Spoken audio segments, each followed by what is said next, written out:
मेरे को नहीं पता था कि हमारे यहाँ मॉल में इंडिया के सबसे बड़े ब्लॉगर मिल जाएंगे। तो आज ब्लॉग का 16वां दिन और हम गए थे अपने घर, अपने शहर की तरफ। भैया बुलाए थे आज मार्केट में, थोड़ा उनका शॉपिंग लेना था। तो फिर हम चले गए मार्केट। फिर मार्केट में आके हम उतर गए स्टैंड पे। स्टैंड पर से पैदल ही चल दिया मॉल में आया तो हमने देखा कि भैया किधर है। फिर उनको लगे ढूंढने। फिर वो अंदर मॉल में, तो हम गलत मॉल में डूब गए थे, जो कि हमारे यहाँ का सबसे बड़ा मॉल।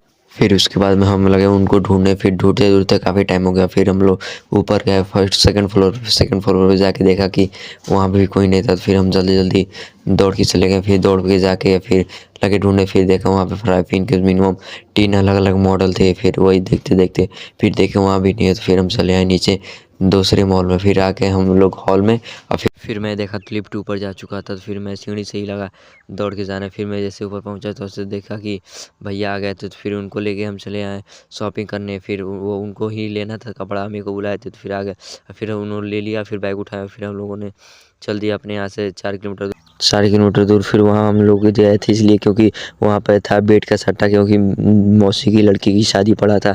तो फिर हम लोग और हम और भैया फिर चले गए। फिर वहाँ जा पहुँचे, देखा तो फिर सब बन गया था। फिर कुछ और भैया भी आ गए थे लो देखने उखने सब कोई।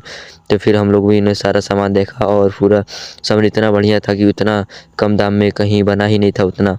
ये मिनिमम 50,000 में पूरा सेट था, पूरा एक बेड का और 3 मेज़ था और एक कुर्सी और फिर एक